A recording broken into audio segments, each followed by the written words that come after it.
welcome back to the I Ching Cafe. My name is Belinda Davston. It's great to have you with me for our last weekly overview for April. Can you believe it? Here we are at the tail end of April for this week, the 25th of April, 2022. So last week we had hexagram 25, innocence, and we had the cattle disappearing, right? The horse disappearing, and the important decision in disentangling from the past and letting go of our expectations and all the complexities we love to create is choosing to move forward, choosing fellowship, choosing a community, a communal idea, a shared purpose, and rallying to work with others. So what was on your dashboard last week? Where did your attention really be drawn to this idea of fellowship and innocence and disentangling? Please do share a comment. It'd be great to hear from you. Right, so this week, the 25th of April, as we really round out April and touch into the beginning of May, crazy, let us have a look at what the I Ching is asking us to pay attention to. We have a return of a recent old favorite. I'm not sure if it's your old favorite, but it's hexagram 62, attention to detail. So this hexagram, as you know, we had it the week before last, and this hexagram is all about the fine print and the detail. Icarus, the symbol of Icarus, not flying too high and not getting those wax wings too close to the sun, like a bird flying close to the ground, not like the eagle. Okay, we're not doing eagle this week. As I've said before, this hexagram is about being the masters of being the chicken. So we're going to scratch through the dirt, we're going to turn the stones over, we are going to work through all the fine print, and we're going to see the magic in the small things. In working with this hexagram, I would encourage you, if you haven't yet done so, go along to Insight Timer, the free meditation app I've spoken about in the last few weeks. I have an I Ching meditation on this hexagram, along with hexagram 16, that you can go and enjoy to work with this idea. If you're really struggling with the energy around attention to details and you're wanting to tap into it, go and work with the meditation as a way of helping focus where you are. So let's go and take a look at our changing lines. There are 3 changing lines, and besides the one in the 4th position, they are the same changing lines as we had the week before last. So clearly, what we were asked to pay attention to before is back on the table, is back for our attention. Whatever we hadn't learned then is back to remind us and to give us a second chance. We love second chances.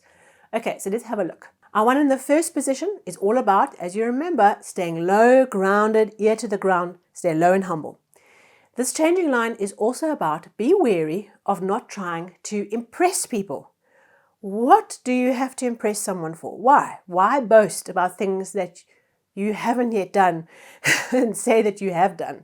You know, don't be boastful, be humble, be quiet, be small, be the little mouse, okay? This is what the beginning of the week is asking us for. The first few days, just hold back. All right, as we stay humble and low to the ground, we stay super micro and just focused on what's important for us to do.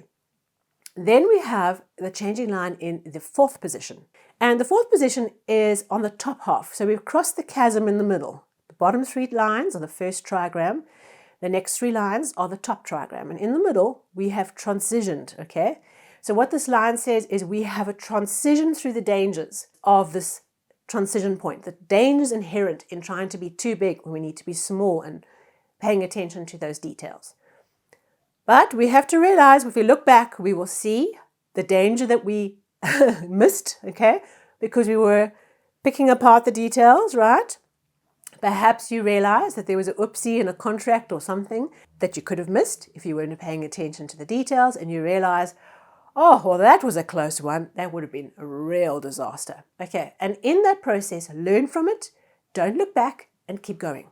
So there's something around this week as we hit the middle of the week where the changing line is really acknowledging that in paying attention to the details, in staying small and humble and low, we have transcended something. And we realize what it is, and we realize if we pay attention to it, we realize how bad or how difficult it would have been if we hadn't. But then we don't dwell there. We move on. Okay, so perhaps this is the transition. This is the change from the previous time we got this hexagram the week before last, because this is the only difference, right? So This week says we have made progress. We have paid attention the week before last. Once you see what could have happened, right, just say, oh, thank goodness, whoever's helped me do this, right, and move on. Just keep moving. Don't go back. Don't turn back. Just keep moving forward.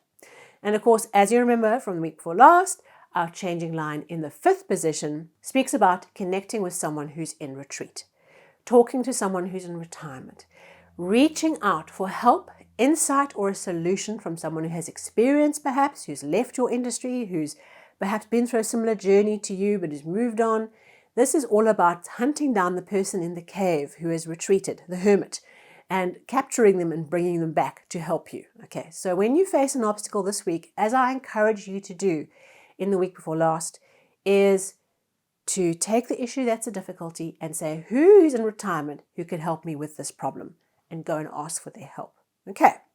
And then our outcome hexagram, because we have a slightly different set of changing lines, we have a different outcome hexagram.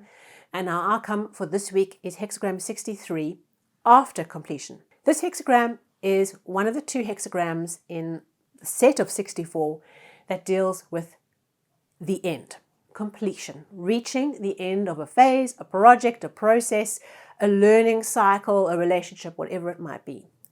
And so this hexagram says we are not standing at the bank of the last river to cross, waiting and planning our route across the river. We are actually in the last third of the river already crossing. Okay, so how we work with this hexagram, we realize that as the cycle of change reaches its culmination of order, its completion, its perfection, the seeds of disorder soon return. As a new cycle begins, as rebirth happens, as the cycle closes out. And so our task is to maintain the crossing, the change, the completion that we're in. I've spoken about in this hexagram, finish the finishing. Okay, we're in the last third of the river. This is not the time we change course or we stop and reflect on what we're doing and reevaluate our direction. No, we finish the thing we decided to finish. We complete the journey. And so this week, I would say it's probably not going to be a week where we start lots of new things. We've got our chicken energy picking amongst the stones, right, with little mouse scurrying around, picking up little bits of cheese. That's going to be our focus in completing something that we had set out to do. Finish the finishing.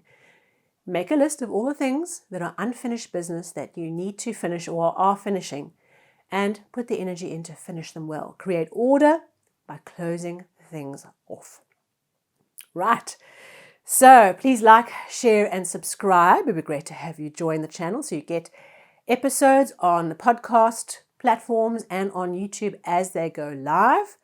And I look forward to seeing you on the socials. So come and join me there. Come join the conversation. And I look forward to seeing you very soon and our monthly overview for May, because it's that time. May's around the corner.